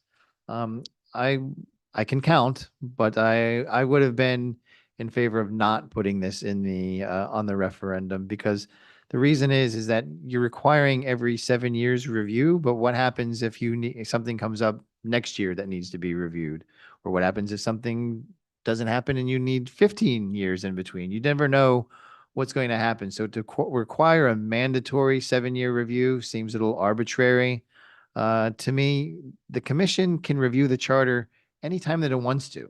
We're not mandated to do it every 7 years. We're not mandated to do it every 6 years. We're not mandated to do it every 22 years. We can review it anytime that we want to. So to require this seems to be putting a requirement that isn't needed at this time. But if it were to go to referendum, I would do every 10 years instead of every 7. I think 10 makes more sense. Every decade for the Charter Review Board to take a look and review the charter and the proposals that were made before and any proposals going forward. So 10 makes, if it has to go forward, 10 makes more sense to me than 7. Commissioner Plout. Thank you, Mayor. Don't want to really put you on the spot. We have something in the charter already. It's not mandatory, but it comes before the commission for discussion every 10 years. You can always now? put me on the spot, Commissioner. I think you're referring to the ordinance that Vice Mayor Hudak sponsored that the commission ultimately adopted about a year and a half ago. That was the support for actually the board that just took, just convened and completed their work.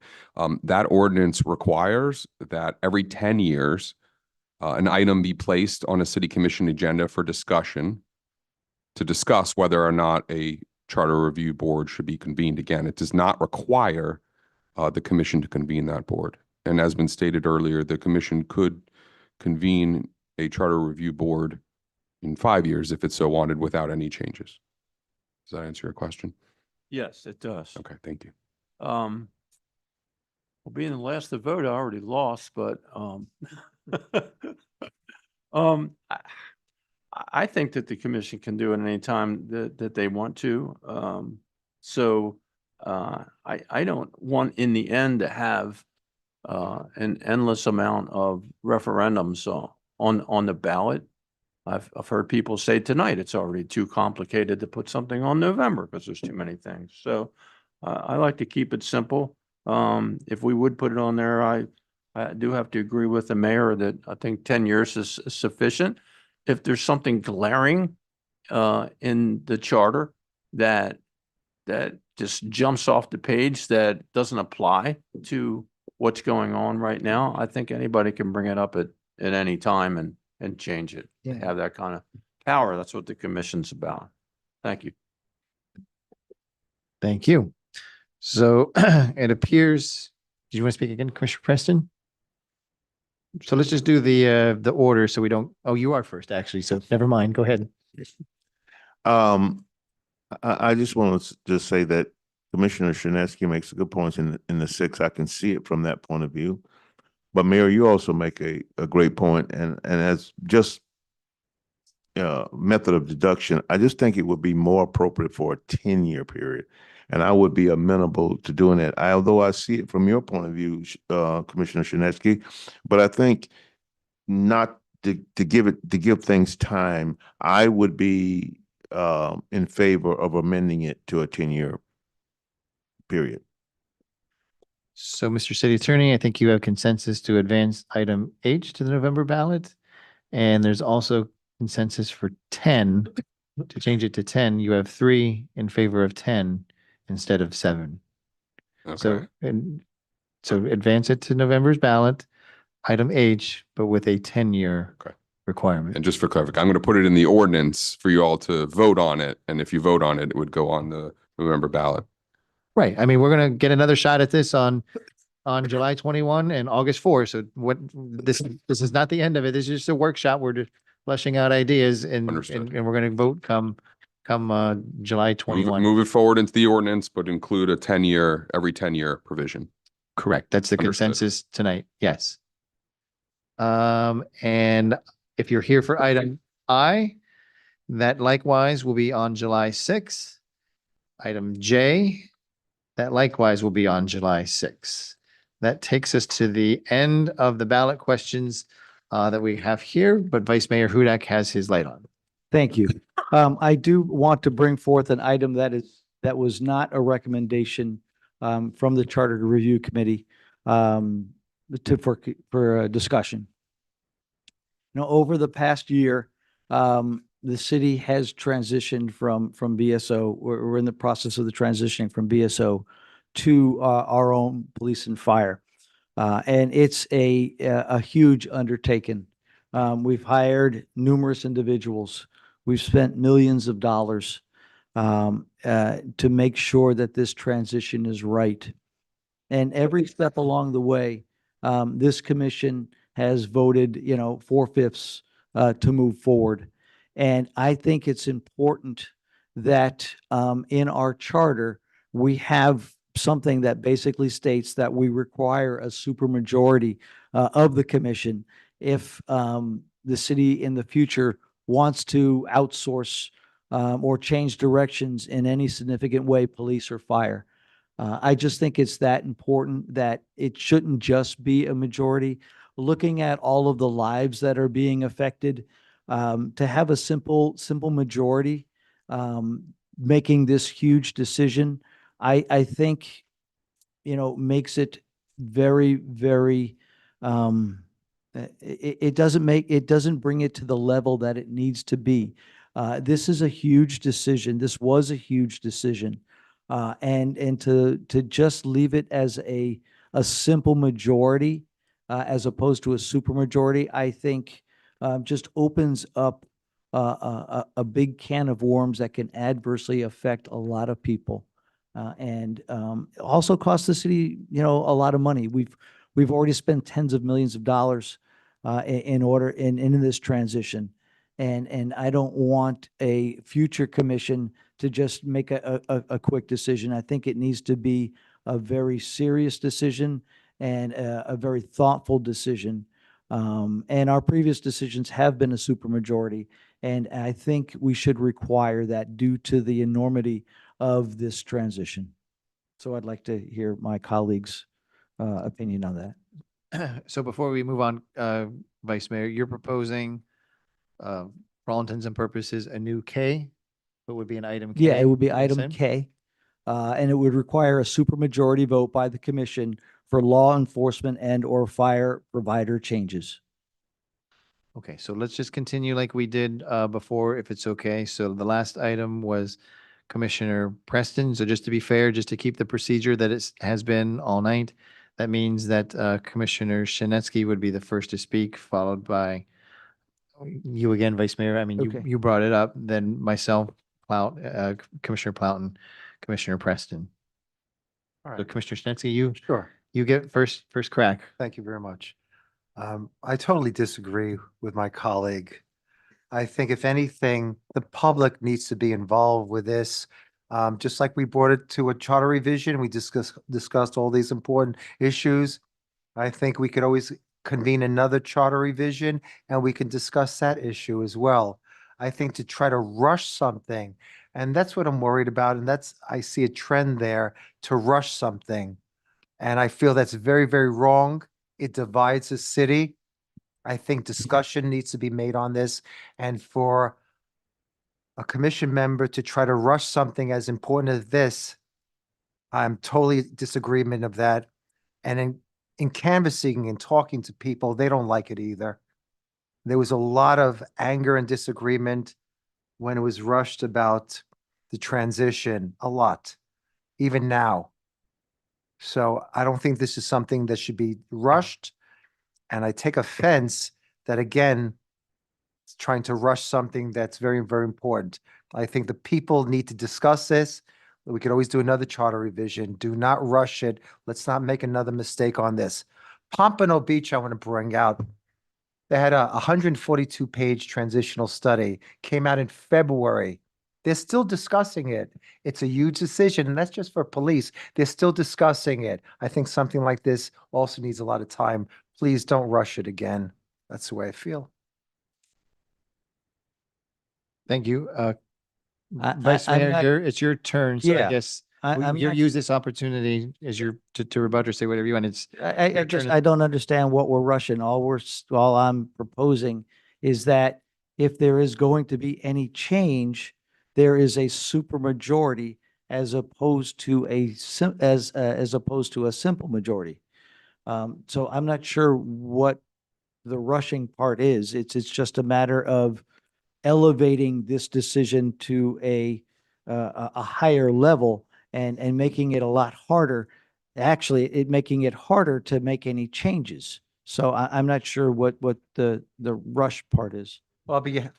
No, no, no, Oh, no, right, no, no no, no, problem. no, back and forth. We're gonna keep some order to the, we're gonna keep the procedure that we did tonight. So I appreciate everybody. So I know this is new, but we're gonna get through it. So next in the order, would be, me, actually. So, this is new. Obviously, no one knew that this was coming tonight, Commissioner. I appreciate, or Vice Mayor. I appreciate you adding it to it. I would, or bringing this up, I would, because it's new and because the public and us did not know that this was coming, I would add this also to the July 6th agenda for charter amendments. To give anyone, that wants to think about it or make comment on it, the ability to do so. So I know we have the amendments, G, I, and J, but I would add this K onto that agenda as well, just to give everyone the opportunity to do so. I don't know what's rushed. I mean, we've had an opportunity, we had a year worth of debate on this, so, and we are very deep into it. We've hired an interim police chief, an interim fire chief. We're committing millions of dollars to our public safety programs. We have also applied for multiple grants, that some of which we're getting and applied for. So we're well along in the process. So I understand, I think I understand the logic behind the recommendation going forward, that you would need a super majority instead of a simple majority. I would be inclined to advance it, because I know how far we've invested so far, and to change that course could potentially bankrupt our city with the amount of dollars that have spent and to be spent, that have committed and need to be committed. So I would be for tonight's purposes, we'll see what happens on July 6th. But for tonight, I would be in favor of moving that forward. And next is Commissioner Plout, followed by Commissioner Preston. Thank you, Mayor. I too have not heard this before. It does seem to be a safeguard of some type. I don't like the word bankruptcy. I also know that, being in providing our own fire and safety, having it under contract, before, was our biggest single expense. And if I can ask council, what type of things that we vote on require a 4/5 majority right now? Variances. There's also a provision in the charter about certain land use changes, from like open space to recreation. Those are the primary ones that jump out at me that I can think of off the top of my head. There's not many things that require a 4/5 vote. Those are to additionally, pursuant to state law, your budgeting process every year, depending on what you choose on the millage. Sometimes the millage that is being proposed, in order to adopt it, would also require a 4/5 vote. That is pursuant to state law, though, not the city code or the city charter. So those are the three that I could think of off the top of my head. Okay, so 4/5 votes, there are financial things that we would vote on that would require 4/5 majority when you're saying the budget. Yes, the budgetary process, depending on what the millage rate is being proposed for the year versus what the so-called rollback rate is under Florida law, depending on what the millage rate is, it could require a 4/5 vote as opposed to a simple majority vote. That would be the financial item. And again, it's not driven by the charter or the code. That's pursuant to the state's budgetary process in section 200.065 Florida statutes. Well, public safety is the number one thing of an elected official, and I think it does provide a safeguard. And we need more discussion on this, and the public would need to digest this, come back on the 6th, July 6th. So I would be for moving that forward. Thank you, Commissioner. And before Commissioner Preston, you're next. When I said to move it forward, I meant to move it forward to July 6th, the next meeting, and then we'll decide at July 6th whether to move it to the November ballot. Okay. Yeah. Commissioner Preston. Thank you, Mayor. My colleague brings this up, a 4/5 vote. And in so many ways, it's kind of a protection mechanism, and that you ensure that you're thinking it out before you affect the lives of a lot of people. We're going to our fire department and own police department. It should require from the leaders anyway, a very detailed thought process. So I'm for this, discussing it. I think it's a good idea.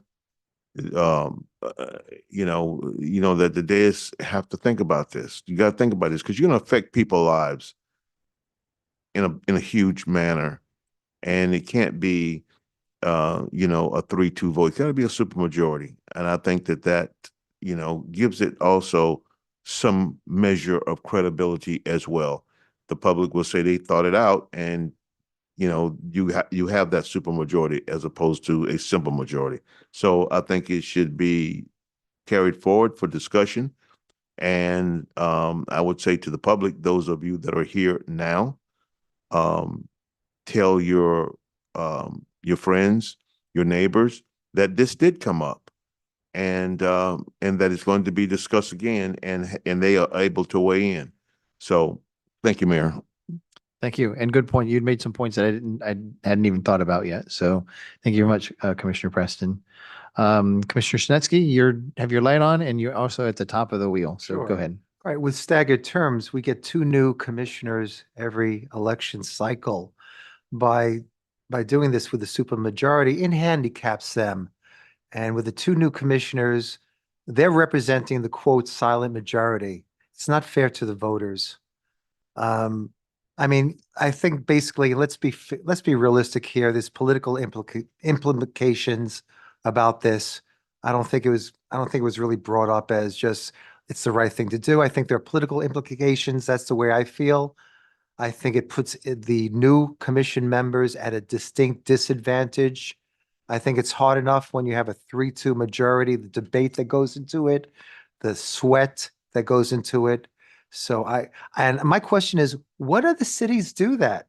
I would just give an example of public safety, but that could be for anything. What other cities that you need a supermajority to change something? I don't know of any other cities that they do this. So I don't like the surprise to spring it on us. I don't feel that's right. And I feel that you're surprising also the voters. So I think just leave it the way it is. Don't even put this. I mean, if you want to put it on the charter revision, that we could review this and have discussion on this, maybe that's the right thing to do. But at this point, I think this is something that should not go forward. Okay, so to be fair, I'll go through the wheel. Commissioner Hudak, Vice Mayor Hudak, did you want to add anything else? I'm next. I do not. Commissioner Plout No, sir. and Commissioner Preston. Okay, so Mr. City Attorney, I think there is consensus to move item K to the July 6th agenda, and we'll determine there whether it goes to November. Okay. Okay, we are at the public comment portion of the evening. Mr. City Attorney, do you want to give the quick ground rules? Sure. It's now time for public comment. Person shall state his or her name and address and may speak for 3 minutes. To the mayor, no comments which offend the personal sensibilities of an ordinary person shall be permitted. Thank you. Madam Clerk, did anyone happen to sign up this evening? Okay, anyone from the public that would like to speak this evening, come down to the microphone, give us your comments for this evening. 3 minutes, name and address for the record. Anything about the charter amendments that were on tonight? I'm Not Rita Massey, the beach. 349 Northeast 19th Avenue. I want to thank you in advance for what you are going to be doing for us for 4th of July. We greatly appreciate that we're having fireworks again and not those silly drone things. But thank you ever so much. We should have the music earlier, though. 4 o'clock is too late to start for the music. We should start at least at 2 o'clock, but it's already too late to do that. But I might have to go there with my gang and start the music beforehand. Thank you, guys.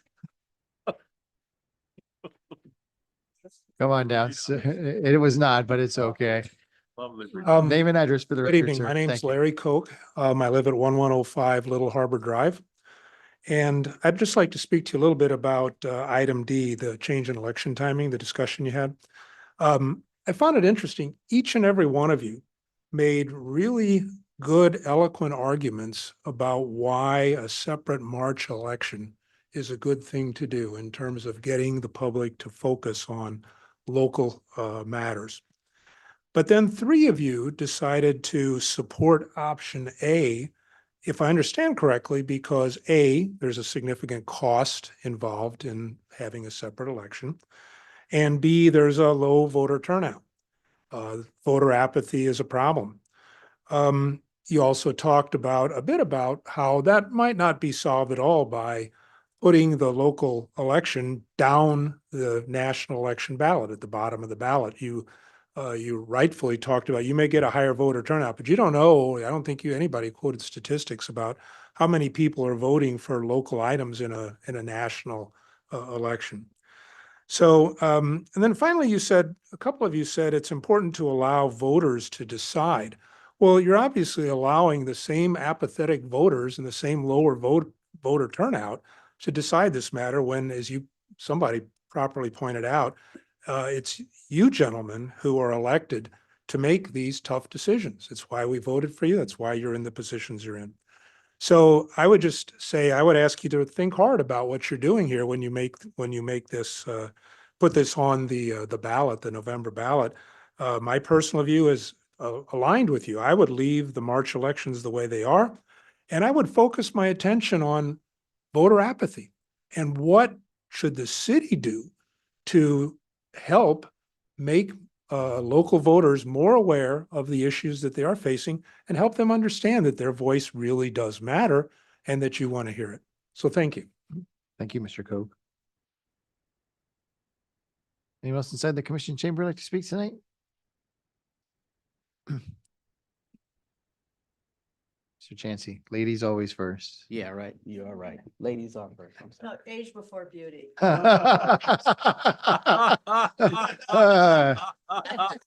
Touche. Touche. Hi, I'm Marcia Fernandez. I'm from the Cove Beach Club at 500 Southeast 21st Avenue in Deerfield Beach. So this matter of supermajority, it's become quite a political discussion in our divided government, but I just want to read something to you. Yes, a supermajority requirement can function as minority rule because it empowers a smaller block of voters to block the will of a larger majority. By requiring more than 50% of the vote, such as 60 or 67, a majority of over just 40%, a minority of just over 40% can veto legislation. So, although it may seem like a great idea that you need 4-1, if you only have 3-2, the two people win out. That's the problem with the supermajority. So I just thought I'd point that out. Thank you. Thank you. Any other ladies? Mhm. Good luck, Mr. Chansey. If my mom was still here, she would have popped me. Joe Chansey, do we get the address still there? All that? Yes, please. 4250 Northeast 4th Avenue. I believe you guys are doing a phenomenal job, whether you guys agree, disagree. At the end of the day, you guys doing city business. So I applaud you all for that. So when it comes to the city manager, I too concur. I would love the city manager to be in the city, but we all know that's not likely. That severely limit us to the talent pool. Case in point, our current city manager. I mean, it would have been great if he was here, but he wasn't. And could we imagine that if he wasn't here, we would miss out on a good potential CM, right? City manager. So I am in favor that you guys would want the city manager, but we all know that, to your point, out of all the 196, 0 was from the city. So why we as a city would limit our talent pool, especially with the current price in South Florida? Could we imagine someone that's talented that can handle, and they stay in Tamarack? They'll say no. Deerfield,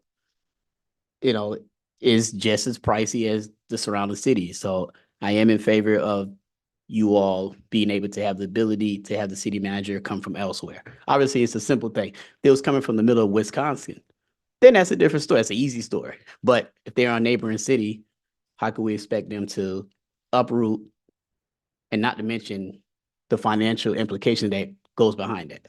So that's what I had to say. Thanks. Thank you, Mr. Chansey. Anyone else inside the commission chamber would like to comment tonight?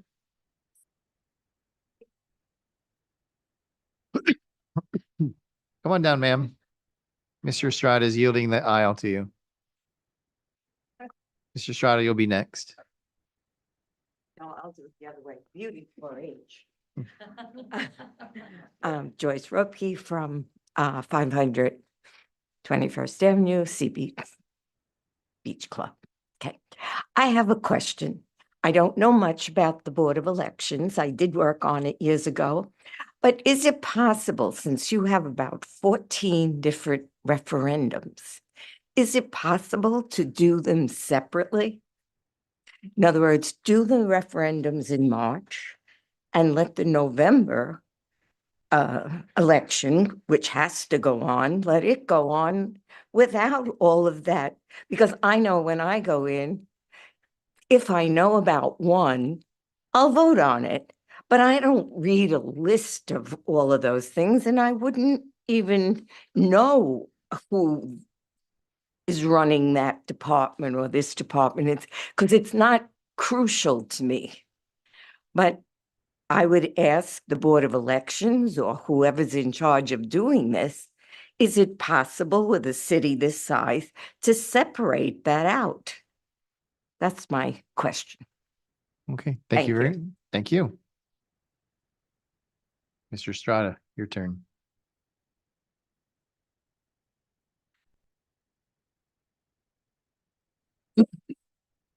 Hello, Michael Estrada, 1431 Southwest 6th Way.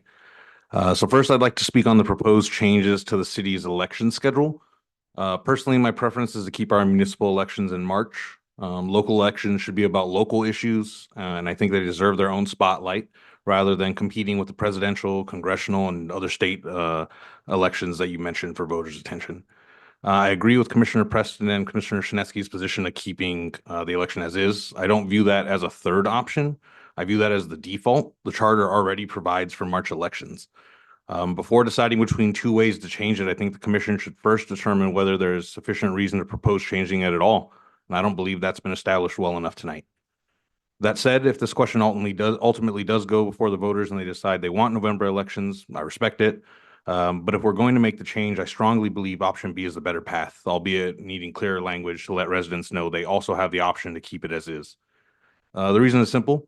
No current elected official should receive a term extension they didn't campaign for. If the city decides to transition to November elections, I believe the transition should be designed so that current office holders neither benefit or are disadvantaged. And having the current commissioners voting to extend their own term lengths by nearly 2 years creates the appearance of self-interest that could undermine public confidence.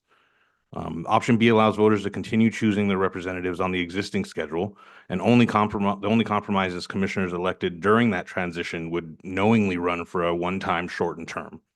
To me, that's the more democratic approach because it asks future candidates to make that sacrifice rather than granting additional time to people who didn't campaign for it and weren't voted in for it. I also wanted to respond to a point that was made tonight about voter turnout. I agree that we'd all like to see more people participate in local elections, but I don't think changing the election calendar is the only answer. Campaigns, candidates, civic organizations, the city, and residents, we all share responsibility for engaging voters. So if the turnout's low, I think we need to ask how we can better inform and inspire people to participate. Democracy works better when we encourage engagement, and simply changing the date on the calendar isn't the solution. Whatever decision is made tonight, I hope the guiding principle is public trust. So if the goal is to increase participation, let's do it in a way that respects the choices voters have already made and preserves confidence in our local government. One final thought on the proposed charter review board schedule. I absolutely support having the charter review board. Our charter is one of the most important governing documents that our city has, and it should be reviewed periodically. But I believe that baseline should be every 10 years, not every 7. Of course, if there's an urgent issue that comes up, the commission can always convene a charter review board sooner. But it just as a matter of routine governance, I'd rather see the board appointed once a decade and given the time, enough time to thoughtfully engage residents, hold public meetings, development recommendations, et cetera. Our charter deserves stability and a deliberate review process and not one that's revisited so frequently. Thank you. Thank you, Mr. Strada. You got it all in. Anyone else inside the commission chamber would like to speak this evening? Okay, we're going to shift to those on Zoom. Madam Clerk, I can't see the Hollywood squares, so. Oh, okay. There's nobody with their hand up. So that will bring us to the adjournment for this evening. Remember, July 6th will be our next charter amendment workshop. Motion to adjourn? Second. Motion adjourned by Vice Mayor Hudak, seconded by Commissioner Plout. All those in favor? Aye. Anyone opposed? Thank you, everybody. Happy 4th of July.